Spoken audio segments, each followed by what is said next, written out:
다친다니까.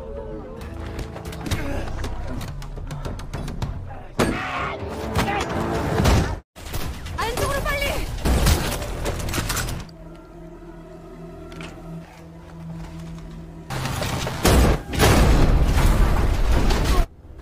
야, 다 살아있냐?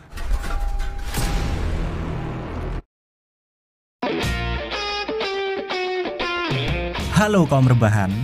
Akhirnya setelah kemarin Pak Lee Donli baru aja rilis film The Roundup No Way Out, tiba-tiba aktor kesayanganku ini malah udah ada film baru lagi.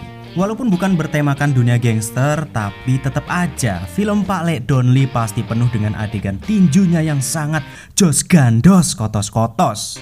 Film yang diperankan oleh Pak Lee Donli kali ini berjudul Badlands Hunters, rilis 26 Januari 2024. Bercerita tentang gempa bumi yang amat dahsyat tiba-tiba menghancurkan seluruh daratan di Korea. Akibat gempa tersebut, semenanjung Korea berubah menjadi gurun tandus, seperti telah terjadi sebuah kiamat. Manusia yang tersisa harus bertahan hidup dengan apa adanya, sulit mendapatkan makanan, bahkan air bersih menjadi sesuatu yang langka. Di tengah-tengah kesulitan itu, tiba-tiba ada ilmuwan gila yang malah memanfaatkan situasi, melakukan eksperimen dengan para anak-anak remaja untuk mendapatkan kehidupan yang abadi. Dan di saat itulah Pak Lee Donli juga kedua temannya datang untuk menghentikan eksperimen gila tersebut. Lantas, seseru apakah kira-kira aksi sang jagoan kita kali ini? Mari langsung saja kita simak ke alur filmnya. Dan ini dia Badlands Hunter.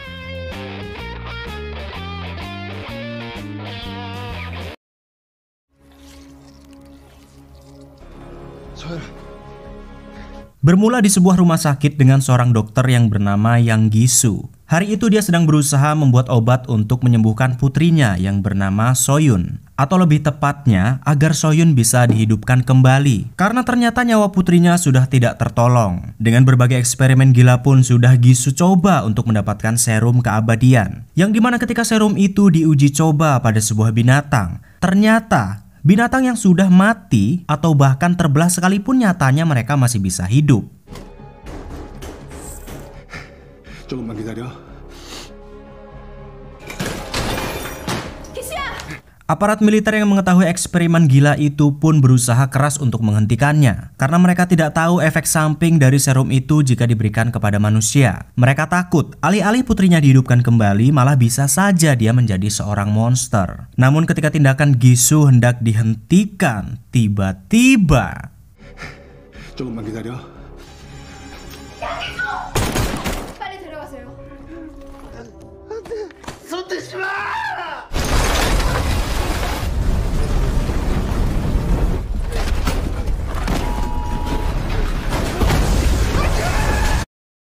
Setelah gempa teramat dahsyat menghancurkan Korea, manusia hanya bisa hidup ala kadarnya, sangat sulit sekali mencari makanan. Contohnya seorang pria yang bernama Choi Ji-won ini. Dia setiap hari harus berburu binatang apa saja yang masih tersisa di daratan. Bahkan buaya sekalipun yang entah gimana caranya bisa ada buaya di tanah tandus.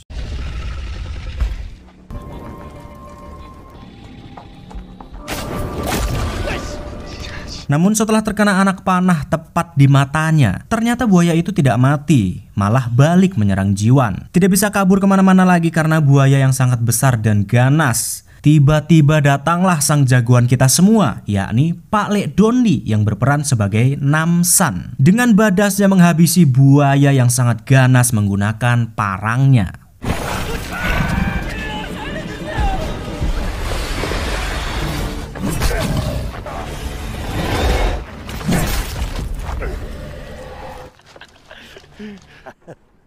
아이, 맛있겠다.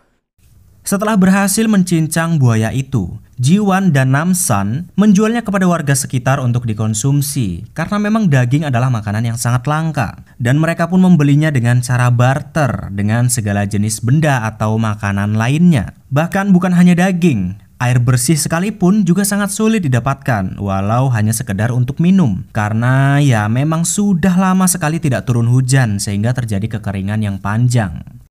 언제까지 구정물만 먹어야 되냐. 다음. 교환한 물건들 Di antara warga sekitar selain Jiwan yang sudah seperti adik sendiri bagi Namsan, di sana juga ada seorang remaja yang bernama Han Suna dan neneknya yang juga dianggap sebagai keluarga bagi Namsan. Bahkan selama ini ia sudah menjaga Suna dan neneknya berkali-kali dari bahaya. 나오셨어요. 아유 예. 이렇게 멀리. 아저씨 갈게요. 조심히 가. 들어가세요. 네. 내 건 없어? 나도 사냥 같이 다니는데. Namun ketika para warga sedang membeli dagangan Namsan, tiba-tiba ada sekelompok begundal datang mengaku sebagai polisi dan membuat onar seenak jidat. Mereka datang ke sana katanya sedang mencari seseorang, tapi nyatanya mereka malah mencoba membawa beberapa warga, termasuk Suna dengan paksa. 가자. 야, 태워 얘.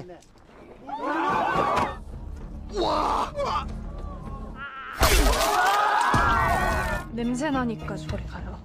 Karena tidak terima Suna disentuh oleh para begundal-begundal ini, Jiwan pun berusaha mengusir mereka. Namun sayangnya malah dia yang kena keroyok. Karena tidak bisa membiarkan para begundal ini membuat onar seenak jidat, Namsan pun akhirnya turun tangan dan membuat mereka babak belur dengan tinjunya yang sangat jos gandos kotos-kotos.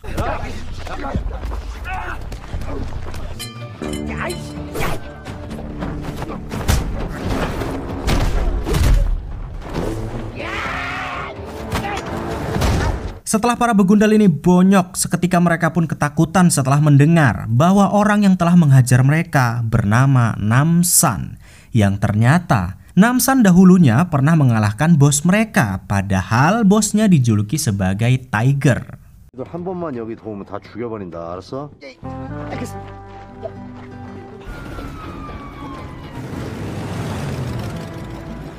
Setelah para begundal angkat kaki, tiba-tiba Suna dan neneknya didatangi oleh beberapa orang bersetelan jas rapi yang entah siapa sebenarnya mereka. Karena curiga, Namsan pun mencoba mencari tahu. Yang ternyata mereka mengaku dari organisasi sukarelawan yang bertugas untuk mencari sebuah keluarga yang memiliki anak untuk diberikan kehidupan yang lebih layak di apartemen yang katanya mempunyai banyak makanan dan juga air bersih. Wanita yang berprofesi sebagai guru ini lantas meminta Suna agar mau mempertimbangkan tawaran tersebut karena keadaan neneknya juga bisa semakin memburuk jika hidup di tempat yang sangat tandus dan minim makanan. Dan karena memang tawaran itu sangat masuk akal, Suna pun mau ikut dengan mereka menuju apartemen untuk kehidupan yang lebih layak.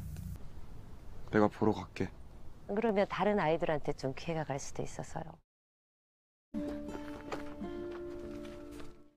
Setelah kepergian Suna dan nenek, tentu mereka pun jadi sangat kesepian, apalagi Jiwan. Dia merasa sangat merana karena wanita yang ia sukai sekarang tidak ada lagi di dekatnya. Mereka hanya bisa memandangi karya-karya lukisan Suna untuk bisa melepas sedikit rasa rindunya. 하나가 많이 담긴 닮았어요.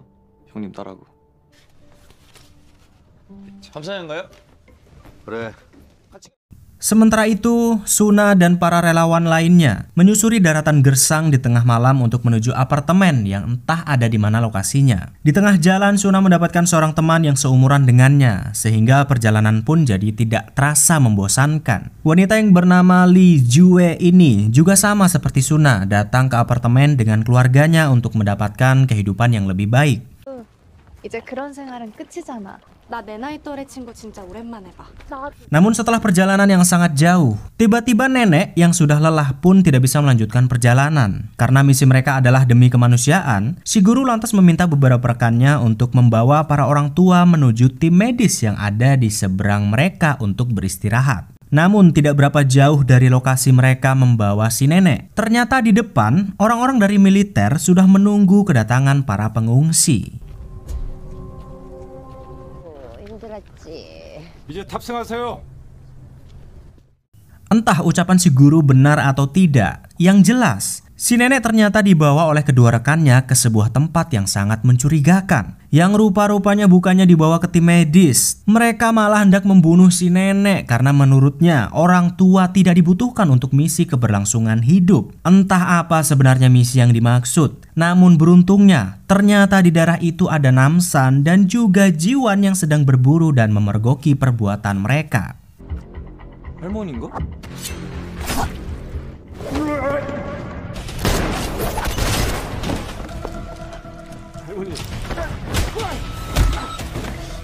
Namun setelah ditusuk dan dibacok oleh Namsan, yang seharusnya manusia biasa sudah koit karena bacokan tersebut, tiba-tiba dua begundal ini masih hidup dan sepertinya tidak terjadi apa-apa. Entah bagaimana caranya mereka masih bisa bangkit, tapi yang jelas mereka terus menyerang Namsan dan Jiwan dengan sangat brutal sampai-sampai mau dibunuh bagaimanapun caranya mereka masih saja bisa bangkit. Dan ketika Namsan tidak tahu bagaimana cara membunuh orang-orang ini, tiba-tiba ada seorang wanita misterius datang dan membantu mereka.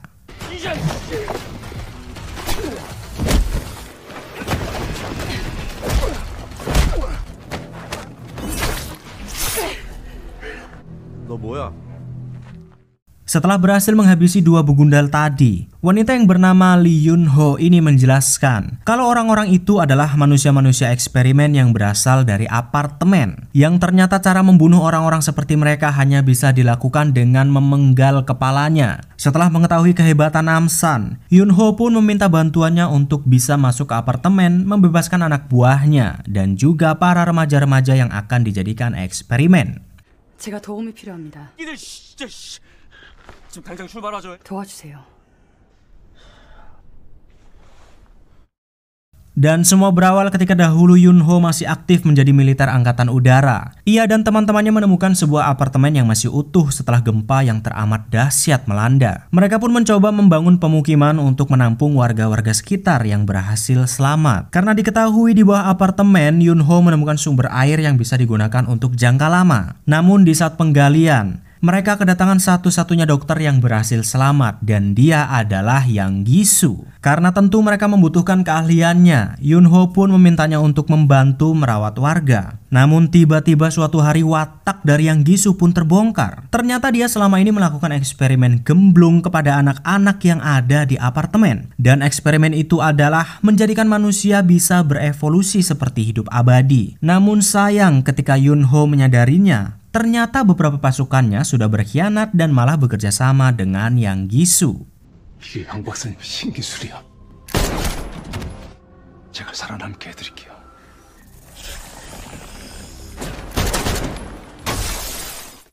Sementara itu Suna dan para pengungsi ternyata sudah tiba di apartemen yang dijanjikan. Tentu melihat banyaknya makanan seperti sayuran dan buah-buahan, para pengungsi sangat senang bukan main karena selama ini mereka tidak pernah makan makanan yang sehat. Kedatangan para pengungsi pun disambut oleh Yang Gisu dengan kata-kata dan janji-janji manisnya mengenai kehidupan mereka yang mulai saat ini akan sangat enak dan sangat layak. Yang padahal tanpa diketahui mereka akan dijadikan bahan eksperimen. 여러분들한테 깨끗한 물과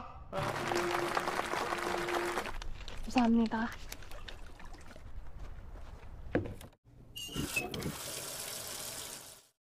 Di sebuah daratan yang bernama Spalan, kita akan melihat kelompok para begundal yang waktu lalu menyerang pemukiman Namsan, yakni kelompok Tiger. Ini dia si botaknya. Setelah dunia hancur dan tidak memiliki hukum, para begundal-begundal ini malah dengan entengnya mengadu sesama manusia untuk dijadikan taruhan layaknya tarung ayam. Dan di saat mereka sedang gelut adu pukul adu sikil karena selek masalah uang taruhan, tiba-tiba Namsan ternyata datang ke Spalan untuk mencari si Tiger.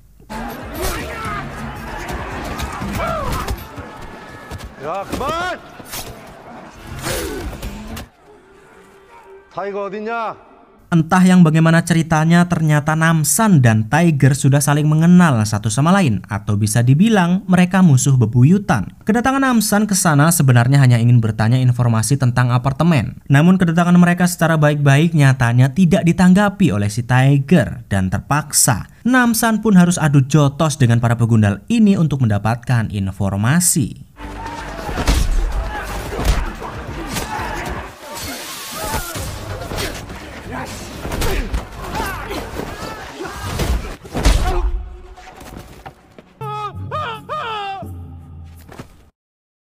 Setelah Tiger dan seluruh anak buahnya keok, Namsan meminta Tiger untuk mengatakan semua yang ia tahu tentang apartemen, dari stok air bersih yang mereka punya, dan bagaimana cara agar bisa masuk ke sana. Ternyata walaupun si Tiger ini sering bolak-balik ke apartemen, dia tidak tahu persis asal-usul air bersih yang ada di tempat itu. Dan lagi, ia ke sana juga bukan setiap hari, tapi ada hari-hari tertentu saat ia harus menjual anak-anak muda yang sudah ia culik untuk dijadikan eksperimen. Dan ya, setelah mendapatkan informasi itu, Tiger pun akhirnya turu. 나 뭐 그렇게 안 피곤한데? 잠깐만. 한숨 자. Sementara di apartemen, ternyata para orang tua harus dipisah ruangan alias tempat tinggal dengan dalih agar anak-anak mereka bisa fokus belajar. Di mana semua anak-anak yang ada di apartemen itu ternyata diberikan semacam pendidikan. Namun bukan pendidikan umum yang seperti kita tahu. Melainkan mereka diminta untuk memahami visi dan misi Dr. Yang Gisu yang berharap agar manusia bisa berevolusi menjadi lebih baik. Namun ada yang aneh ketika Suna masuk ke dalam kelas. Entah kenapa semua remaja yang ada di kelas tersebut seperti bengong, pandangannya kosong, yang sepertinya otak mereka telah dibedah oleh Yang Gisu untuk bahan eksperimennya. 강한 생물들에 대해서 배울 거예요. 그래가고 있는 인류의 수를 다시 사람들이 낭비되어 왔던 거예요. Sementara di sisi lain, ternyata para orang tua hanya dimanfaatkan oleh Yang Gisu untuk mengolah dan memproses stok air bersih mereka agar tidak habis. Belum jelas air bersih ini memang berasal dari tanah atau hanya rekayasa Yang Gisu. Karena kelihatannya agak aneh, air bersih ini harus diproses sedemikian rupa seperti sedang membuat racikan obat. Dan lebih terangnya lagi, dari awal para pengungsi tiba di apartemen, Yang Gisu selalu saja berusaha mencekoki para anak-anak untuk selalu meminum air bersih tersebut. Seperti pada saat ini, ketika Suna merasa agak curiga dengan gerak-gerik mereka. Terlebih lagi, neneknya tidak kunjung tiba padahal sudah beberapa hari. Si guru dan Yang Gisu malah terus saja berkelit dan selalu meminta Suna untuk tenang dan meminum air bersih yang ada di depannya. 우리 할머니는 도착하셨어요? 치료를 받으셔야 될 것 같아. Karena curiga, malam harinya Suna mencoba mencari tahu apa yang sebenarnya terjadi di apartemen itu. Sambil mengendap-endap perlahan, Suna pun sampai di ruang laboratorium milik Yang Gisu. Namun alangkah terkejutnya Suna kala melihat sahabatnya Juye tergeletak di meja operasi dengan kondisinya yang sudah koma. Sialnya, ketika baru sampai di ruangan itu, ternyata Yang Gisu sudah kembali dengan membawa kedua orang tua Suna, yang ternyata kedua orang tuanya merengek marah-marah karena ingin sekali bertemu dengan putrinya. Namun setelah melihat kondisi putrinya, tentu orang tua mana yang tidak akan marah saat putrinya dijadikan kelinci percobaan. Mereka pun mencoba membawa Suna pergi dari tempat itu, namun sayangnya tiba-tiba kondisi Juye malah kritis dan harus meregang nyawa karena percobaan Yang Gisu yang gagal. Dan dari sinilah akhirnya Suna tahu kalau sebenarnya mereka dibawa ke sana hanya untuk dijadikan kelinci percobaan gila Yang Gisu.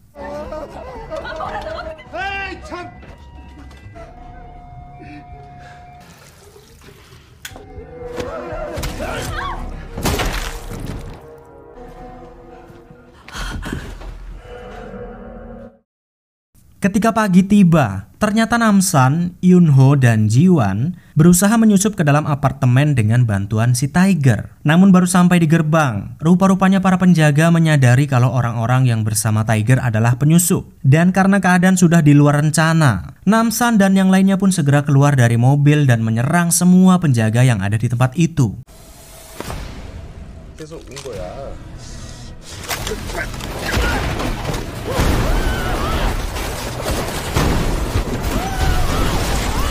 Karena Namsan dan kawan-kawan sudah terang-terangan memporak-porandakan apartemen, mantan anak buah Yunho yang melihatnya pun meminta si guru untuk melaporkannya kepada Gisu. Namun, Yang Gisu yang sedang sibuk mempersiapkan Suna untuk eksperimen selanjutnya ternyata tidak menggubris kerusuhan yang sedang terjadi dan meminta mereka untuk mengurusnya sendiri.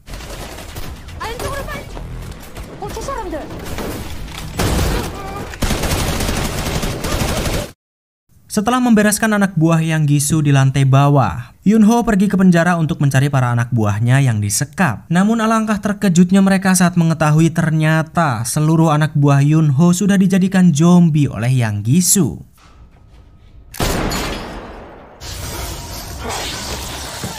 Ternyata efek zombie ini adalah karena tubuh mereka gagal atau menolak eksperimen yang dilakukan oleh Yang Gisu. Dan setelah berubah menjadi zombie, tentu mereka jadi kebal dari segala jenis serangan, bahkan peluru sekalipun. Akhirnya, mau tidak mau Yunho terpaksa membunuh dan memenggal seluruh anak buahnya agar tidak bisa bangkit lagi.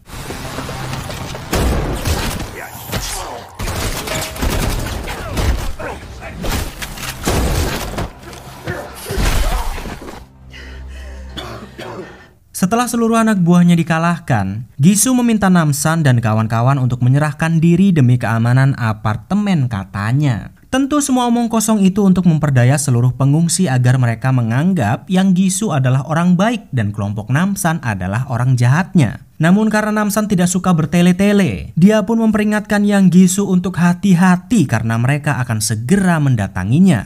지하의 영양 그냥 파묻혀 죽고 싶다. 시발놈이. 네, 우리 수나 데리고 위협받고 있사오니.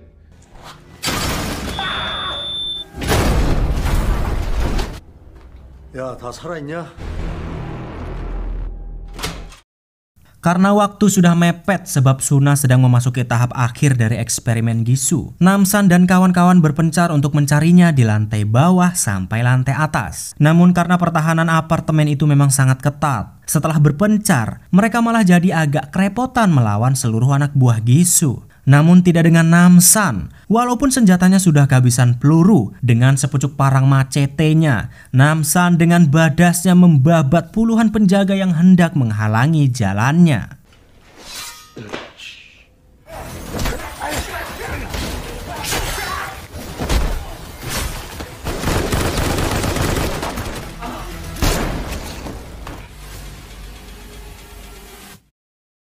Sementara itu Yunho yang juga mencari Suna di tempat lain ternyata agak kesulitan menghadapi para anak buahnya yang berkhianat. Terlebih lagi saat wakil komandannya sendiri turun tangan untuk menghadapinya. Karena tubuhnya sudah dimodifikasi menggunakan serum keabadian, tentu Yunho pun jadi sangat kesulitan untuk melumpuhkannya. Bahkan saking tidak masuk akalnya kekuatan hasil dari serum tersebut, Yunho akhirnya kalah telak di tangan wakil komandannya sendiri.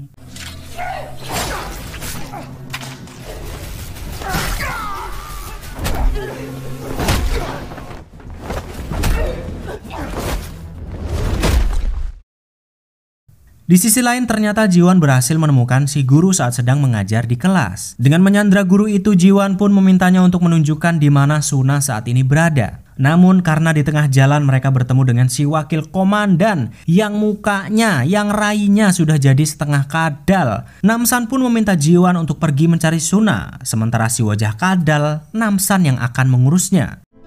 네가 그 사냥꾼이냐? 야, 너 빨리 가. 이 새끼 내가. Dan walaupun agak kesulitan melawan si wakil komandan yang sudah jadi mutan, dengan luka-luka ringan, Namsan pun berhasil mengalahkan si wajah kadal dengan sangat brutalnya.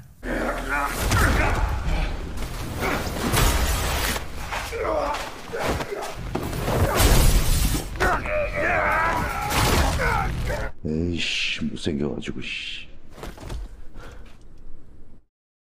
Sementara di laboratorium ternyata yang Gisu berhasil menyempurnakan serum yang selama ini ia cari berkat uji cobanya kepada Suna. Tentu ia pun senangnya bukan main karena akhirnya dia bisa menghidupkan kembali putrinya yang sudah tinggal separuh. Namun tidak berapa lama kemudian ternyata serum itu tidaklah benar-benar sempurna. Karena tiba-tiba tubuhnya bereaksi setelah menyuntikkan serum tersebut. Rupa-rupanya air bersih yang sejak awal diberikan kepada Suna agar tubuhnya dinetralkan sebelum uji coba selama ini tidak pernah diminum oleh Suna, yang akhirnya serum itu pun berefek samping yang sangat fatal merubah wujud yang Gisu.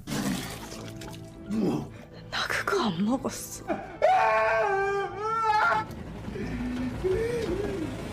Dan tidak berapa lama kemudian ternyata Jiwan berhasil menemukan laboratorium tempat Suna dikekang. Karena sudah tidak bisa lari kemana-mana lagi, Gisu berusaha mengancam Jiwan dengan Suna yang akan tewas jika ia mendekat. Anak buah Gisu yang masih berada di sekitar laboratorium pun berhasil menjatuhkan Jiwan. Dan karena memang Jiwan tidak begitu tangguh, ia pun harus mati-matian melawan anak buah Gisu yang sudah jadi mutan. Sementara Gisu sendiri berhasil kabur dengan membawa tubuh putrinya.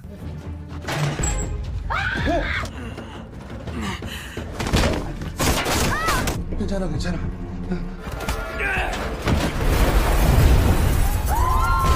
Mengira telah berhasil membunuh Namsan dan kawan-kawan, Gisu berusaha kabur dari apartemen dengan masih mententeng jasad putrinya. Namun tentu para pengungsi yang marah setelah mengetahui kebiadabannya pun berusaha menghentikannya dan mengeroyoknya. Tapi setelah terjungkal dan terjungkil mengetahui semua serum-serumnya hancur, Gisu yang murka pun memberondong para pengungsi dengan membabi buta. Hingga tanpa disadari ternyata ia tidak sengaja menembak putrinya sendiri.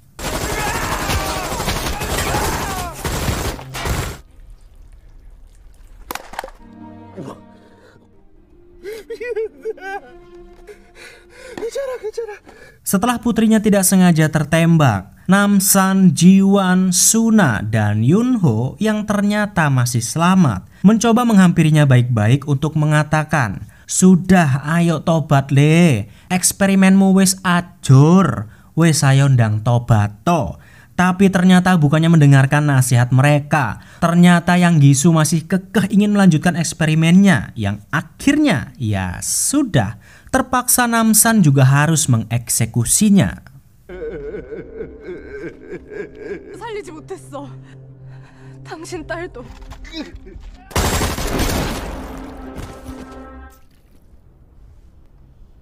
Setelah Yang Gisu tewas dan eksperimennya ditelan bumi, tiba-tiba cuaca mendadak mendung dan turun hujan. Tentu hujan ini akhirnya membuat para pengungsi, Namsan dan kawan-kawan tidak perlu lagi mengkhawatirkan kekeringan yang sudah terjadi sejak gempa melanda. Yunho dan Namsan pun berpamitan karena harus berpisah sebab misi mereka sudah selesai. Dan kira-kira bagaimanakah kehidupan Namsan dan kawan-kawan setelah ini? Entahlah, soalnya filmnya tamat.